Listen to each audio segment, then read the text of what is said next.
My name is David. I was in the Air Force from 1972 to 75. At that point, it seemed like it was really easy for anybody to yell at us. If you had a uniform on, you were just bad news. You know, people would treat us pretty badly. It was a constant barrage of just meanness and calling me the things about baby killer and about killers and this. And,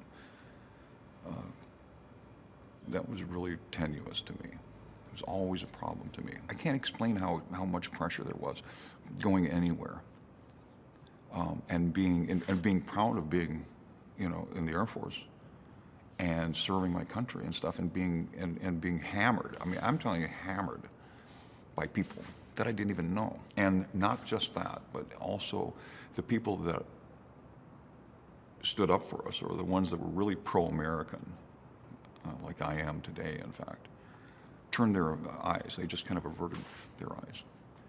And that had a huge impact on me. We kept getting told that we'd see movies and stuff, you know, that were always showing us as being nuts. You know, every film that came out, it seemed, was like, you know, you're a Vietnam vet, you're crazy, you're a drug addict, you know, all these different things.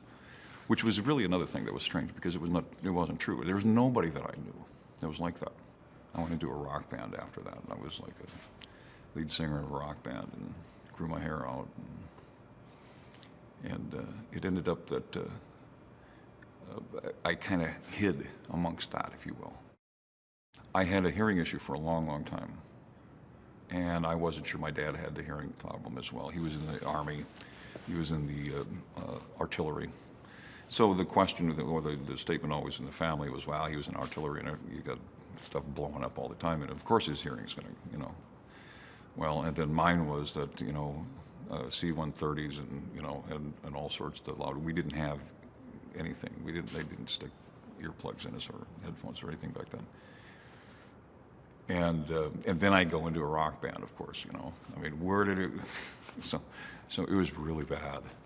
And I was losing clients, in fact. I'd say something to a client that was completely wrong what they asked. They asked me a question, and I'd given them an answer that had nothing to do with the question. So we went to Sepulveda, and I had tinnitus. They had really major tinnitus, and I had 43 and 48% loss in my hearing.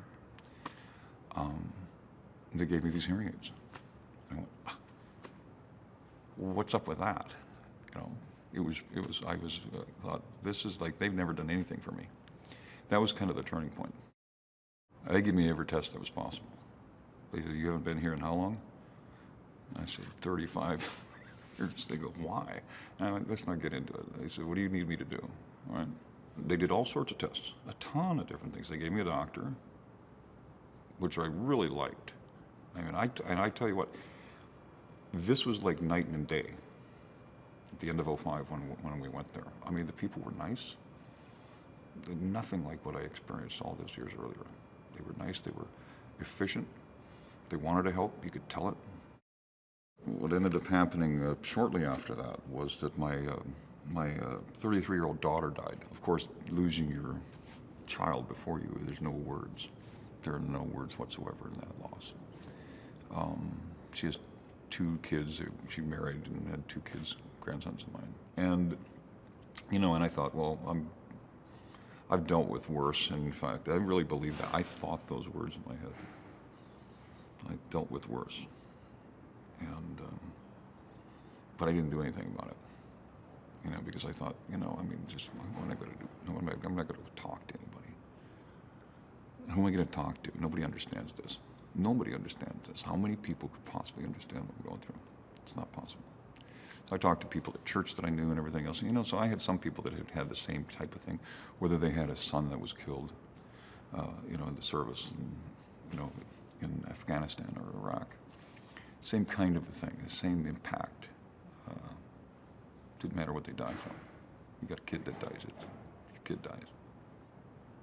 2 years later, I was a total mess. Personally, I don't like group counseling. I just don't like it. And they gave me the option to do one-on-one. They said, we could do either way. So I like that. And so I did one-on-one with with this doctor. I don't really trust them most of the time. But I trusted her. And she helped me through a whole lot of it. I would meet with her pretty often early on. And it helped. It helped substantially. Because again, I don't like shrinks. I don't like them. But she really made a difference, I think. Don't not talk about this. Don't not talk about it. Because you have so many different people that are here to help you. It's just ridiculous. They've got a good program here. They've got people that really care about the needs that are out there.